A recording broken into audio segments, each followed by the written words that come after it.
चलिए इस वीडियो में हम बात करते हैं पाकिस्तान की, क्योंकि जो जहर आसिम मुनीर ने घोला है, पाकिस्तानी आर्मी वही घुट्टी पूरी आवाम को पिला रही है। अब आसिम मुनीर को सारी पावर अगर दे दोगे तो यही हाल होगा पाकिस्तान का। नमस्कार, आप देख रहे हैं न्यूज़ 18। मैं हूं आपके साथ श्रुति श्रीवास्तव। पाकिस्तान की अर्थव्यवस्था गर्त में गिर चुकी है। बलूचिस्तान और पीओके में विद्रोह की आग सुलग रही है। इन हालातों से बौखलाए फौजी जनरलों ने फिर से काफिर का कार्ड खेलना शुरू कर दिया है। ये है असल वजह। दरअसल पाकिस्तान की बदहाल अर्थव्यवस्था, बलूचिस्तान और पीओके में जलती विरोध की आग को दबाने के लिए रावलपिंडी के जनरलों ने फिर नफरत का दांव खेला है। पाकिस्तानी सेना के फील्ड मार्शल आसिम मुनीर ने काफिर और टू नेशन थ्योरी का जो जहरीला पाठ पढ़ाया था, अब पूरी फौज अपनी जनता को वही घुट्टी पिलाने में लगी है। सेना की मीडिया विंग दिन रात प्रेस कॉन्फ्रेंस करके देश की कड़वी सच्चाई से लोगों का ध्यान भटका रही है। पाकिस्तानियों के दिलों में भारत और गैर मुस्लिमों के खिलाफ डर और नफरत भरकर ये साबित करने की कोशिश हो रही है कि देश को फौज की ज़रूरत है ताकि आसिम मुनीर की तानाशाही चलती रहे। पाकिस्तान की सियासत और वहाँ के समाज को समझने के लिए किसी जटिल पॉलिटिकल थ्योरी की ज़रूरत नहीं है। बस एक आसान सा फॉर्मूला है। जब पाकिस्तान की सेना अपने देश के भीतर गर्त में गिरती है और आवाम का गुस्सा सड़कों पर फूटता है, तब रावलपिंडी के जनरलों को अचानक हिंदू मुस्लिम, काफिर और टू नेशन थ्योरी की याद आने लगती है। पाकिस्तान की फील्ड मार्शल आसिम मुनीर ने पहलगाम अटैक से कुछ दिन पहले यानी कि 17 अप्रैल 2025 को विदेशी पाकिस्तानियों को संबोधित करते हुए एक बेहद कम्युनल और भड़काऊ भाषण दिया था। ये भाषण सिर्फ एक सेना प्रमुख की सनक नहीं था, बल्कि ये पाकिस्तानी आर्मी का वो पुराना और घिसा पिटा डॉक्ट्रिन है जिसके सहारे वो अपनी वजूद बचाए रखने की नाकाम कोशिश कर रही है। आज जब पाकिस्तानी सेना की media wing DG ISPR Ahmed Sharif Chaudhry ने बलूचिस्तान के विद्रोह, पीओके में छिड़े जन आंदोलन और TTP के हमलों को छुपाने के लिए प्रेस कॉन्फ्रेंस कर रहे हैं, तो वो असल में उसी नफरती घुट्टी को पूरी आवाम को पिला रहे हैं जिसे मुनीर ने तैयार किया था। मुनीर ने अपने भाषण में खुलेआम भारत, हिंदुओं और गैर मुस्लिमों के खिलाफ सांप्रदायिक जहर उगला।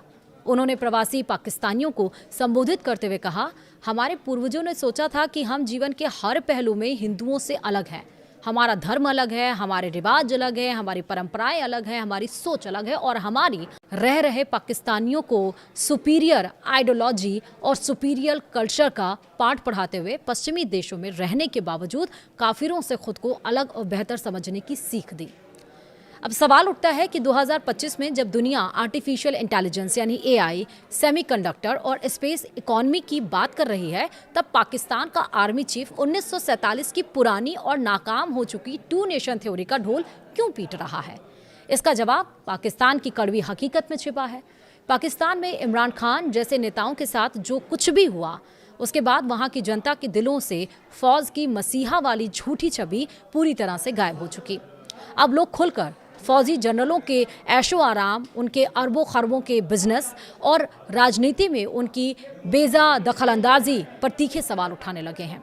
पाकिस्तान के पढ़े लिखे नौजवान देश छोड़कर भाग रहे हैं। मुनीर इसे ब्रेन गेन का नाम देते हैं और कहते हैं कि हम अपने एम्बेसडर बाहर भेज रहे हैं। हकीकत ये है कि देश में नौकरियां नहीं हैं और लोग भुखमरी के कगार पर हैं।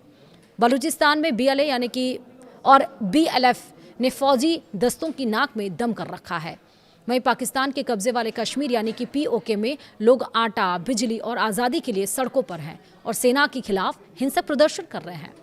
जब फौज के पास अपनी आवाम को देने के लिए ना रोटी हो, ना रोजगार और ना ही सुरक्षा, तो वो धर्म का अफीम बांटना शुरू कर देती है।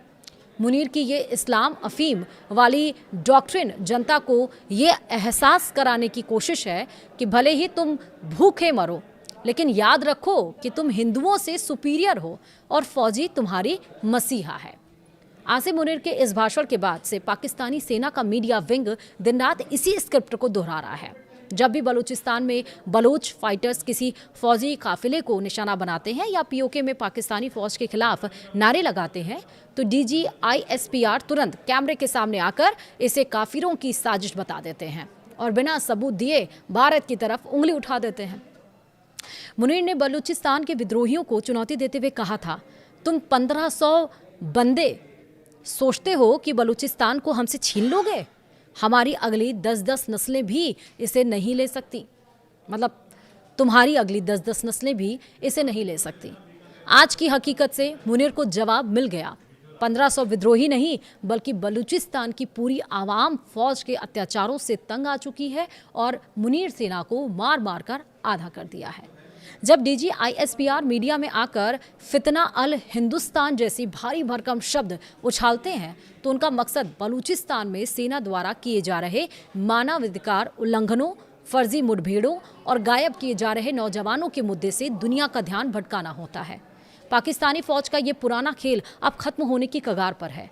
पाकिस्तानी सेना ने 1947 से लेकर आज तक अपनी आवाम को सिर्फ एक ही पाठ पढ़ाया, भारत हमारा दुश्मन है और इस्लाम खतरे में है।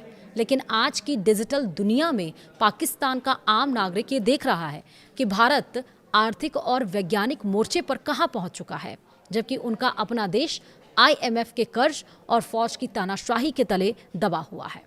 पाकिस्तानी सेना के पास भविष्य का कोई रोड मैप नहीं है।